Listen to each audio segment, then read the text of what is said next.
नमस्कार, मनी गुरु की इस खास पेशकश में आप सभी का स्वागत है। मैं हूं स्वाति रायना। पिछले लगातार 2 महीनों से इक्विटी फंड की जिस कैटेगरी में निवेश सबसे ज्यादा आ रहा है वो है सेक्टोरल और थीमेटिक फंड। और सितंबर में आंकड़ों में भी सेक्टोरल थीमेटिक फंड में सर्वाधिक 3000 करोड़ रुपए से ज्यादा का निवेश आया है। आज जरा हम इस ट्रेंड को समझने की कोशिश करेंगे और जानेंगे कि निवेशक क्यों इस कैटेगरी में ज्यादा रुचि दिखा रहे हैं। क्या हो सेक्टोरल और थीमेटिक जैसी जोखिम भरी कैटेगरी में निवेश की सही रणनीति, कैसे पहचाने निवेश के लिए सही सेक्टर और थीम, इसी पर करने वाले हैं हम खास चर्चा। हमारे साथ है 2 experts, Hemant Rustagi CEO wise invest और Vishwajeet Parashar mutual fund expert. Hemant ji, Vishwajeet ji, दोनों का बहुत स्वागत करते हैं मनी गुरु के आज के इस खास कार्यक्रम में। और काफी इंटरेस्टिंग म्यूचुअल फंड के डेटा हमने देखे इस बार, और एक बार फिर से SIP के नंबर तो बहुत उत्साहवर्धक आए हैं, ऑल टाइम हाई पर आए हैं। लेकिन समझना ज़रूरी है कि जो लोग हैं निवेश कर कहाँ रहे हैं, निवेशकों की रुचि कहाँ है। और एक जो हाईलाइटिंग पॉइंट हमें समझ में यहाँ पर आया वो ये कि सेक्टोरल और थीमेटिक ये एक ऐसी कैटेगरी रही है इक्विटी फंड के अंदर जहाँ पर ज़्यादा इनफ्लो आ रहा है। हालांकि पिछले महीने के मुकाबले इस बार थोड़ा कम था निवेश, लेकिन ओवरऑल हर कैटेगरी के मुकाबले सेक्टर और थीमेटिक में ज्यादा निवेश कर रहे हैं लोग। हेमंत जी, इस ट्रेंड से हम क्या समझे, सेक्टोरल और थीमेटिक फंड में जो लोगों की रुचि बढ़ रही है? देखिए स्वाति, आपने बिल्कुल सही कहा कि पिछले कुछ महीने से हमने देखा है कि सेक्टर फंड्स और थीमेटिक फंड में पैसा ज्यादा आ रहा है। और अगर हम एक्चुअली ट्रेंड को देखें, देखिए जब भी मार्केट में रैली लंबे समय तक चलती है और ऐसा लग रहा होता है कि और आगे जाके भी सिनेरियो बदलेगा, क्योंकि ये हम सभी जानते हैं कि अभी इन्फ्लेशन जो है वो ऑलमोस्ट पीक पे है। और कुछ समय के बाद इंटरेस्ट रेट में आप पॉज देखेंगे, मे बी यूएस में, इंडिया में तो हम ऑलरेडी देख रहे हैं। और कहीं ना कहीं मार्केट को डेफिनेटली ये उम्मीद है, इन्वेस्टर्स को भी उम्मीद है कि एक समय के बाद उसमें इंटरेस्ट रेट कट होंगे और वो थोड़े लंबे समय तक चलेंगे, क्योंकि काफी ज्यादा रेट हाइक देखने को मिले हैं। तो ऐसे में क्या होता है, मार्केट जब ब्रॉड बेस होता है तो फिर कुछ सेगमेंट है मार्केट के, जैसे मिड कैप हो गए, स्मॉल कैप हो गए, और उनकी परफॉर्मेंस में हमने देखा भी है। और जो सेक्टर और थीमेटिक फंड है वो ऐसे में परफॉर्मेंस अच्छी करते हैं। तो जाहिर सी बात है कि निवेशकों को लगता है कि जब कुछ सेगमेंट्स या कुछ टाइप ऑफ इक्विटी फंड्स अच्छा कर रहे हैं, स्पेशली वो निवेशक जो जिनका एक अच्छा खासा पोर्टफोलियो बना हुआ है, काफी ब्रॉड बेस्ड है, डाइवर्सिफाइड फंड्स ऑलरेडी हैं, तो उनको लगता है कि हम रिस्क ले सकते हैं। तो उस समय पे फिर वो एक्सपोजर जो है मिड कैप में बढ़ता है, वो स्मॉल कैप में बढ़ता है, और सेक्टर और थीमेटिक फंड में भी लगता है।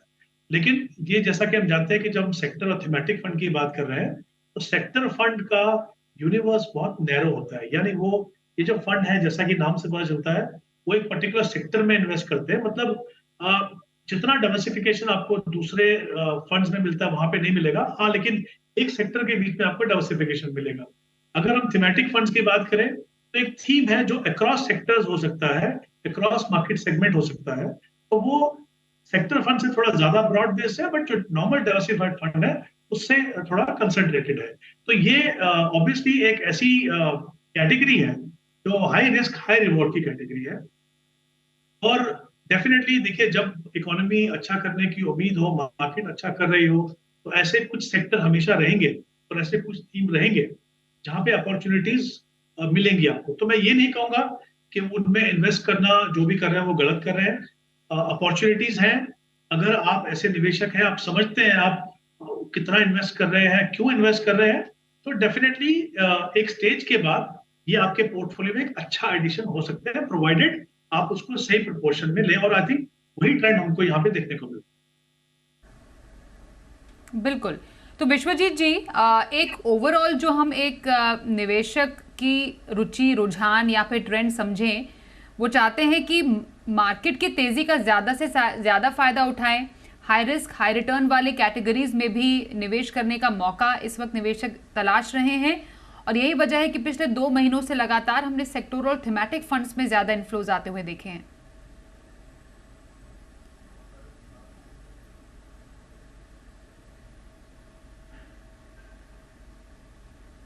जी विश्वजीत जी। सॉरी स्वाति जी, मैं आपकी लास्ट लाइन थोड़ा ऑडियो कनेक्ट डिस्कनेक्ट हो गया था। एक बार आप थोड़ा सा रिपीट करेंगे प्लीज। हम्म। हाँ, मैं यही समझना चाह रही हूँ कि जो ट्रेंड है, मतलब जो निवेशक है वो ज्यादा रिस्क, ज्यादा रिटर्न वाले जो निवेश विकल्प है उनमें ज्यादा रुचि दिखा रहे हैं। पिछले 2 महीने के ट्रेंड से अगर समझे, स्मॉल कैप और मिड कैप में एक अच्छी रैली तो हमने देखी ही है, लेकिन सेक्टोरल और थीमेटिक में भी ज्यादा निवेश आना, मतलब मार्केट की तेजी का एक अच्छा फायदा निवेशक उठाना चाहता है, लेकिन इसमें जोखिम भी है। जी बिल्कुल स्वाति जी, अगर हम देखें म्यूचुअल फंड कैटेगरी में तो हाईएस्ट रिस्क जो है वो थीमेटिक और सेक्टोरल फंड्स में है। जैसा अभी हेमंत जी बता रहे थे, सेक्टर में अगर एक सेक्टर फंड में कोई निवेशक इन्वेस्ट करता है तो उसकी एक लिमिटेशन है, वो उसी सेक्टर में, उसी सेक्टर के स्टॉक्स में निवेश करना है।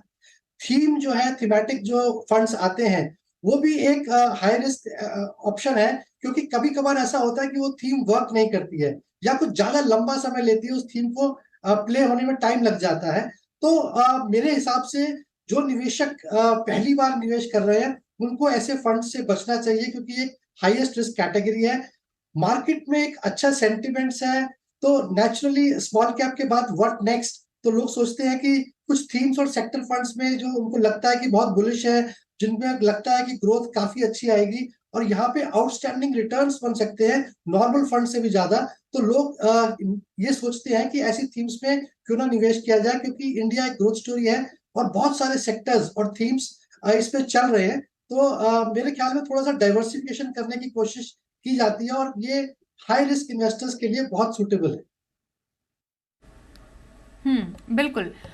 सेक्टर निवेश, सेक्टोरल निवेश के जब हम हेमंत जी बात करते हैं तो कैसे सेक्टर्स हैं जहां पर म्यूचुअल फंड का प्राइमरीली निवेश रहता है, जिसके थ्रू जो निवेशक है वो जा सकते हैं? क्योंकि हमें ये भी मालूम है कि अलग अलग जो म्यूचुअल फंड्स हैं उनमें अलग अलग सेक्टर्स का एक्सपोजर होता है, फिर एक स्पेसिफिक सेक्टोरल फंड्स भी होते हैं जिनमें एक पर्टिकुलर सेक्टर का निवेश होता है।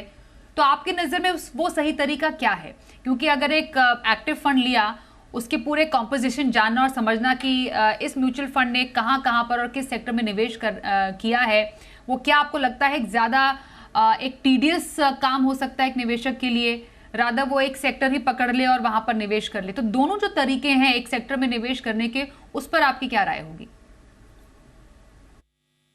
देखिए स्वाति, यहाँ पे 2-3 इंपॉर्टेंट एस्पेक्ट्स हैं। एक तो क्या होता है कि जैसे हमने कहा कि बहुत डिफरेंट कैटेगरीज हैं इक्विटी में इन्वेस्ट करने के लिए, और यहाँ पे सेक्टर थीमेटिक भी एक इम्पॉर्टेंट कैटेगरी है। देखिए, जो आम निवेशक होते हैं, जब आप एक डाइवर्सिफाइड फंड में इन्वेस्ट करते हैं, चाहे वो large and mid cap fund हो या फ्लेक्सी कैप फंड हो या मल्टी कैप फंड हो, तो डिफरेंट सेगमेंट और डिफरेंट सेक्टर्स में आपका पैसा लगता है वहां पे। और जाहिर सी बात है कि एज ए कॉमन इन्वेस्टर आपको ये समझने की जरूरत है कि अगर आपका फंड कंसिस्टेंटली अच्छा कर रहा है, मैं ये नहीं कह रहा कि आपके फंड हमेशा टॉप परफॉर्मिंग फंड होंगे, क्योंकि हर क्वार्टर में वो टॉप परफॉर्मिंग फंड चेंज होंगे। जब तक अपने पीयर ग्रुप की कैटेगरी से आपका फंड अच्छा कर रहा है, तो इसका मतलब यह है कि फंड मैनेजर ने अच्छा काम किया है। इसका मतलब ये भी है कि जहां जहां सेक्टर में पोटेंशियल है, फंड मैनेजर ने आपका पैसा वहां पे लगाया है। तो मुझे लगता है एक कॉमन इन्वेस्टर के लिए यही कारण है कि हम हमेशा कहते हैं कि आप सेक्टर फंड वगैरह से दूर रहिए, क्योंकि वहां पे क्या होता है, देखिए साइकिल्स रहती हैं, राइट। एंट्री एग्जिट पॉइंट बहुत ही इंपॉर्टेंट है, राइट। कभी कभी परफॉर्मेंस काफी इरेटिक रह सकती है। जैसा मैंने पहले कहा, इन्वेस्टमेंट यूनिवर्स बहुत छोटा रहता है, तो वो रिस्की भी रहता है। तो अगर आप एक ऐसे फंड में है या ऐसे फंड्स में है आप जहां पे आपको कंसिस्टेंटली अच्छी परफॉर्मेंस कर रही है, आपको सेक्टर थीमेटिक फंड को नहीं देखना है। लेकिन अगर आप ऐसे निवेशक हैं, आप जानते हैं कि आप रिस्क ले सकते हैं, राइट। मैं आपको एक एग्जांपल देता हूं। जैसे सेक्टर फंड में अगर आप एक हार्डकोर स्टॉक इन्वेस्टर भी है, अगर आपको एक सेक्टर अच्छा लगता है, तो कितने स्टॉक रखेंगे अपने पोर्टफोलियो में, राइट। तो आप चाहते हैं कि ओवरऑल जो सेक्टर है उसका भी फायदा मुझे मिले, तो फिर आप अपने स्टॉक्स पोर्टफोलियो के साथ एक सेक्टर फंड को लगा सकते हैं। मान लीजिए आपको फार्मा सेक्टर पसंद है, तो 2-3 स्टॉक आपने डायरेक्टली डाल दिया और एक फार्मा फंड ले लिया, तो आपको सेक्टर का भी मिलेगा। तो उसके बेनिफिट्स डेफिनेटली हैं। कॉमन इन्वेस्टर के लिए मैं नहीं कहूंगा, जानकार इन्वेस्टर जिनकी रिस्क प्रोफाइल है उनको डेफिनेटली वो देख सकते हैं। लेकिन हमेशा सेक्टर फंड में एक्सपोजर लेने से पहले अपने ओवरऑल पोर्टफोलियो में देख लीजिए कि जिस सेक्टर में आप इन्वेस्ट कर रहे हैं उसका ऑलरेडी एक्सपोजर आपके पास कितना है। क्या उस सेक्टर में इतना पोटेंशियल है कि आप इन एडिशन टू आपके एग्जिस्टिंग पोर्टफोलियो में और पैसा उसमें लगाएं। तो कुछ चीजों का डेफिनेटली ध्यान रखना है, इवन इफ आपका रिस्क प्रोफाइल आपको अलाउ करता है। बिल्कुल।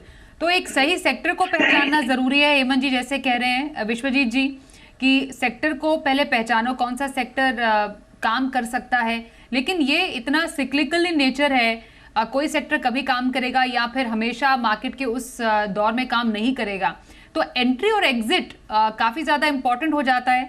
तो कैसे एक निवेशक समझे कि एंट्री का सही टाइम क्या है और निकलने का सही समय कैसा है?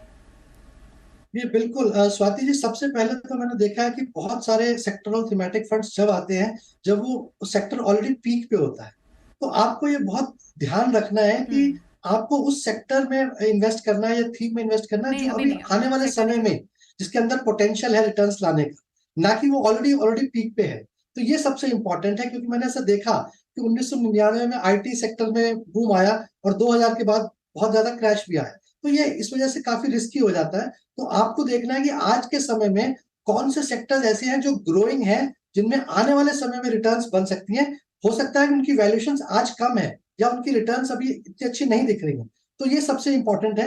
और दूसरा ये है कि आपको जानना होगा कि उस सेक्टर्स को अगर आप समझते हैं, आप एक इवॉल्व निवेशक हैं, आप समझते हैं कि उस थीम में कौन कौन से सेक्टर्स हैं, क्या रिस्क है। जैसे कि आपने बताया साइक्लिकल रिस्क है, कई बार लंबा समय लग जाता है।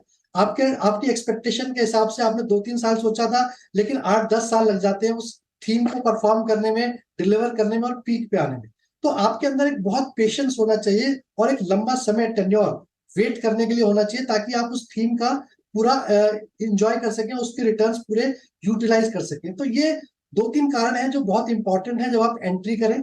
इसके अलावा आपको सेक्टर जो थीम है वो आपको उस सेक्टर और थीम्स की पूरी ट्रैक रखना पड़ेगा आने वाले समय में, क्योंकि ये बहुत ही हाई रिस्क हो जाता है। कभी कभी वो थीम परफॉर्म नहीं करती है, उसकी डिपेंडेंसी किसी और पे होती है, कुछ गवर्नमेंट पॉलिसीज पे होती है।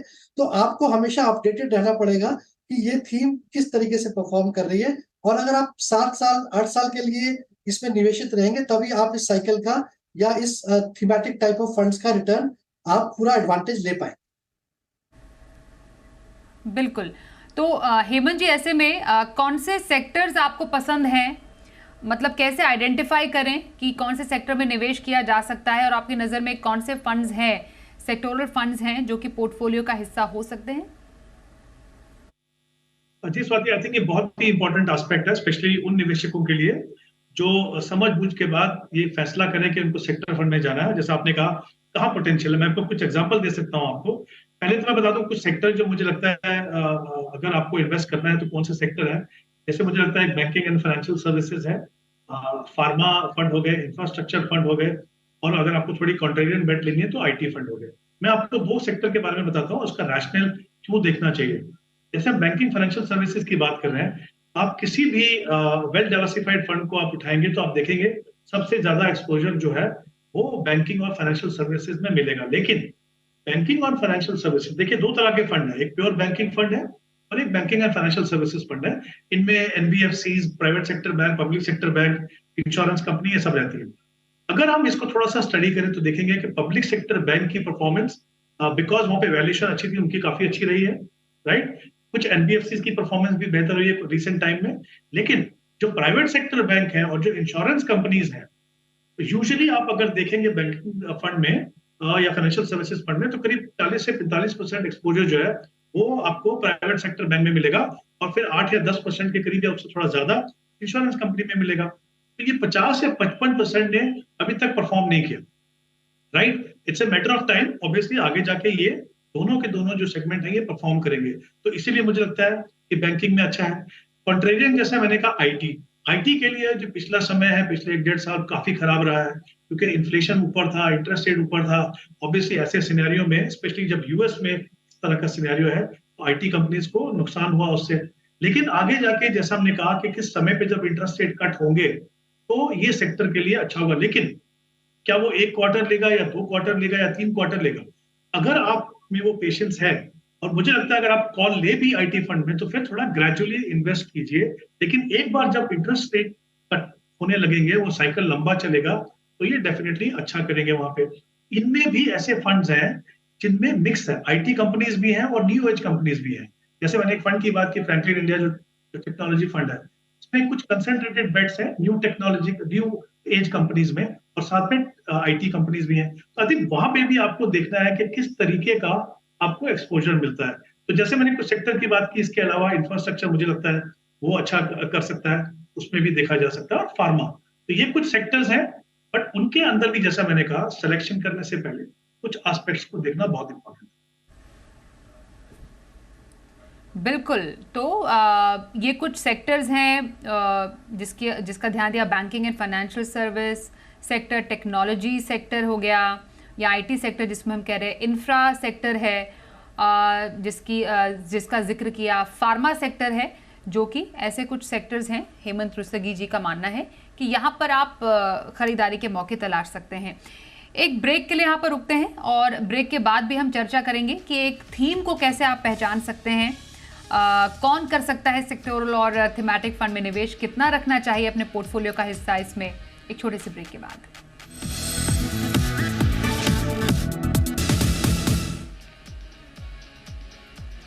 खास चर्चा कर रहे हैं सेक्टोरल और साथ ही थीमेटिक फंड में निवेश की ओर, क्योंकि निवेशकों का रुझान ऐसे फंड्स में बढ़ रहा है, तो सही तरीका होना क्या चाहिए ऐसी कैटेगरी में निवेश करने का। थीमेटिक सेक्टर को थोड़ा सा समझ लेते हैं। विश्वजीत जी, एक थीम को आइडेंटिफाई कैसे किया जा सकता है? सेक्टर को हम क्लियरली देख लेते हैं कि इंफ्रास्ट्रक्चर सेक्टर है, या एनर्जी सेक्टर है, या फिर अलग अलग सेक्टर्स की हमने बात की, फार्मा सेक्टर है।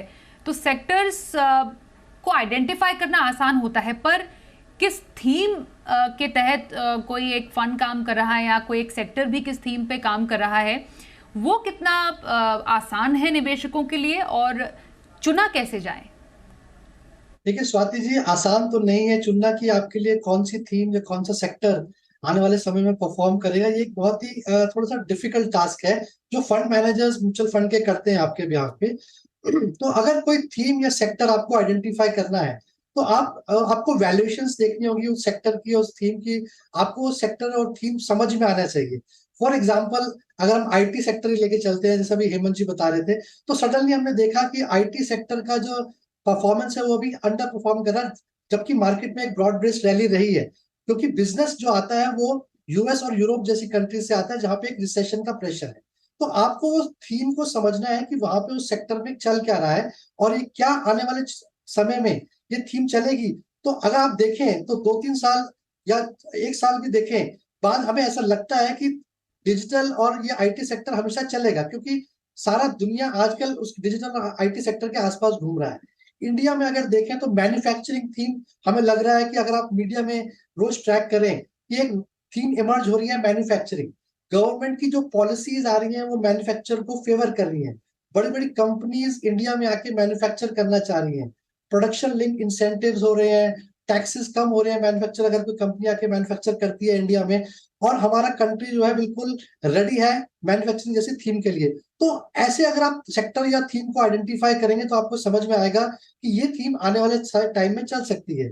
ऐसे ही अगर एक और एग्जांपल देखें तो इंडिया एक ग्रोइंग इकोनॉमी है, तो बहुत सारे लोगों का लाइफस्टाइल चेंज हो रहा है, लोगों की इनकम लेवल्स बढ़ रही हैं। तो आप देखेंगे कि कंजम्पशन थीम अपने आप में इमर्ज हो रही है। तो यहाँ पे आपको देखना होगा कि आने वाले समय में बहुत सारे लोग एफएमसी जैसी कंपनीज को बहुत सारे प्रोडक्ट्स खरीदेंगे, तो नेचुरली इन कंपनीज के शेयर्स बढ़ेंगे, और अर्निंग और प्रॉफिट अगर आपको समझ में आता है कि कंपनी के अगर अर्निंग और प्रॉफिट बढ़ेंगे तो ऑटोमेटिकली वो सेक्टर और थीम भी अच्छा परफॉर्म करेगी।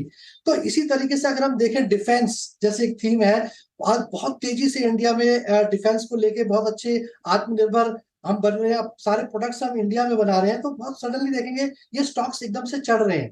तो आपको समझ में आएगा कि ये थीम, ये सेक्टर अच्छा परफॉर्म करेगा, उसके बेसिस पे आप उसमें निवेश कर सकते हैं। जैसे कि मैंने आपको बताया कि कोई भी सेक्टर है उसकी वैल्यूएशन जानना बहुत जरूरी है कि क्या उसकी वैल्यूएशन अभी बहुत हाई तो नहीं है। अगर वो अभी वैल्यूएशन थोड़ी कम है और आपको लगता है कि आने वाले समय में ये सेक्टर या थीम ग्रो करेगी, तभी आप उसमें निवेश करें। तो थोड़ा सा कॉम्प्लिकेटेड है, तो मैं सजेस्ट करूंगा कि अगर आप किसी म्यूचुअल फंड में सजेस्ट करते हैं डायरेक्ट, इंस्टेड आपकी डायरेक्ट कोई स्टॉक खरीदें उस थीम का या सेक्टर का, बेस्ट स्ट्रेटजी है कि आप उस म्यूचुअल फंड में जाएं और उस सेक्टर या थीमेटिक फंड में निवेश करें, क्योंकि आपको डाइवर्सिफिकेशन तो मिलेगा, और वो फंड मैनेजर का चुनाव रहेगा कि उस सेक्टर या थीम में कौन से स्टॉक्स हैं जो परफॉर्म करेंगे, क्योंकि जरूरी नहीं है उस सेक्टर या थीम में सारे स्टॉक्स परफॉर्म करेंगे। तो ये चुनाव फंड मैनेजर आपके बिहाफ पे अच्छा कर सकता है। तो उसी थीमेटिक और उसी सेक्टर फंड में निवेश करें जहां पे आपको लगता है कि आने वाले समय में बहुत पोटेंशियल है। और ये जो एक थीमेटिक फंड में निवेश करने की अवधि रहनी चाहिए, हेमंत जी, कितना रहना चाहिए? कैसे गोल्स के लिए एक थीमेटिक फंड काम कर सकता है? कितना एक होराइजन एक थीमेटिक फंड को है? कितना टाइम बेसिकली एक पोर्टफोलियो में एक थीमेटिक फंड को देना चाहिए? क्योंकि कई बार लोगों को लगता है कि ये थीम तो काम नहीं करी, जब हमने लिया था तो कितना अच्छा रिटर्न मिल रहा था, यहाँ ये सेक्टर काम नहीं कर रहा है। तो स्पेशली एक थीमेटिक फंड का एक आइडियल टाइम होराइजन एक पोर्टफोलियो में कितना होना चाहिए, और कितना परसेंटेज एक पोर्टफोलियो का दिया जाए थीमेटिक फंड को? देखिए स्वाति, दोनों के दोनों बहुत इंपॉर्टेंट सवाल है। तो पहले मैं एड्रेस करता हूँ आपने कहा कितना एक्सपोजर होना चाहिए। देखिए, इन्वेस्टमेंट के अंदर हमेशा थंब रूल्स रहते हैं। जैसे हम हमेशा कहते हैं कि सेक्टर और थीमेटिक फंड में 10 से 15% से ज्यादा एक्सपोजर नहीं होना चाहिए। बट मेरा ये तो ठीक है, बट मुझे लगता है हमेशा आपकी अपनी पर्सनल सिचुएशन है, आपकी अपना रिस्क प्रोफाइल है, आपका पोर्टफोलियो कैसा है, उसके ऊपर वो डिपेंड करेगा। बट जाहिर सी बात है, क्योंकि ये एक एग्रेसिव स्ट्रेटेजी रहेगी, सेक्टर चाहे आप थीमेटिक में जाएं, आप सेक्टर में जाएं, तो आपको थोड़ा केयरफुल रहना पड़ेगा कि आपके पोर्टफोलियो का ओवरऑल बहुत ज्यादा परसेंटेज उसके अंदर ना हो। तो ये तो हो गया कितना एलोकेशन आपको करना है, कितने समय के लिए करना है। देखिए, सबसे ट्रिकी चीज, सबसे जो कठिन चीज है फैसला लेने के लिए, अपार्ट फ्रॉम द फैक्ट कि आपको ये देखना है कौन सा थीम चलेगा, कौन सा सेक्टर चलेगा, वो यही है, जैसा मैंने पहले भी कहा, कि एक थीम जो है वो अक्रॉस सेक्टर्स है, अक्रॉस मार्केट सेगमेंट्स है। तो ये थीम में कितना लंबा पोटेंशियल है और उसका आपका एंट्री पॉइंट कहाँ है, वो थीम जो चल रहा है उसके किस स्टेज पे आप उसके अंदर एंटर करते हैं और कितना समय उसको बचा है। जैसे हम अभी बात कर रहे थे कि मैन्युफैक्चरिंग में PLI स्कीम है। मैन्युफैक्चरिंग ऐसा थीम लगता है जो आपको लगता है कि कुछ लंबे समय तक चलेगा, तो वहां पे आप थोड़ा अपने आप को समय दे सकते हैं। तो सबसे बड़ा जो चैलेंज है, जब आप थीमेटिक फंड में इन्वेस्ट करते हो या आप सेक्टर फंड में इन्वेस्ट करते हो, तो आपको ये डिसीजन लेना है कि एंट्री पॉइंट कब हो और एग्जिट पॉइंट कब हो। कभी कभी क्या होता है, सेक्टर अच्छा चला, थीम अच्छा चला, आपको परफॉर्मेंस मिली, लेकिन आप अगर वहीं पे इन्वेस्टेड रहे तो शायद जब तक आप बाहर निकले तो जो पूरे गेन आपको मिलने वाले थे वो यहाँ पे नहीं मिलेंगे। तो जब आप डिसीजन लेते हैं किसी भी थीम का, तो आपको पता है आप क्यों डिसीजन ले रहे हैं, तो आपको इस साथ में ये भी देखना है कि कितना लंबा पोटेंशियल है। देखिए, कोई भी टाइमिंग करना मुश्किल है, एंट्री हो चाहे एग्जिट हो, लेकिन एक ब्रॉड आइडिया आपको डेफिनेटली होना चाहिए कि ये साइकिल 2 साल चलेगी या 3 साल चलेगी, उसके हिसाब से आप डिसाइड करें। बट नॉर्मली मैं कह सकता हूं आपको कि सेक्टर और थीमेटिक फंड में यही एक ऐसा टाइम होराइजन है, ब्रॉडली 2-3 साल, उसमें आप पैसा बना सकते हैं। और फिर आपको कहीं ना कहीं सोचना होगा कि उसमें कंटिन्यू करना है या एक्सपोजर कम करना है। बिल्कुल। और वेरी क्विकली हेमंत जी, आपकी नजर में कौन से थीमेटिक फंड है जो पोर्टफोलियो में शामिल किए जा सकते हैं? ऐसे तो काफी सारे थीम है, बट अगर मुझे अपॉर्चुनिटीज फंड जो होते हैं, अपॉर्चुनिटी फंड्स में जो थीम होते हैं, कोई फंड में काफी अच्छा आपको पोटेंशियल मिल सकता है। तो जैसे मैंने फंड की बात की है, ICICI इंडिया अपॉर्चुनिटीज फंड, वो अच्छा है। और एक सेक्टर मुझे अच्छा लगता है, ट्रांसपोर्टेशन और लॉजिस्टिक्स सेक्टर, जो थीम है, क्योंकि उसमें अक्रॉस सेक्टर्स है, वो मुझे लगता है एक अच्छा स्पेस हो सकता है इन्वेस्ट करने के लिए, apart from of course manufacturing. Okay. तो ये रहे पसंदीदा थीमेटिक फंड्स हेमंत जी के, और विश्वजीत जी ने भी बताया कि उनकी नज़र में कौन से प्रॉमिसिंग थीम्स हैं जिस पर नज़र रखी जा सकती है। तो इस चर्चा में शामिल होने के लिए हेमंत जी और विश्वजीत जी दोनों का धन्यवाद करते हैं हम। आज के इस कार्यक्रम में बस इतना ही, रुकते हैं एक ब्रेक के लिए। देखते रहिए जी बिजनेस।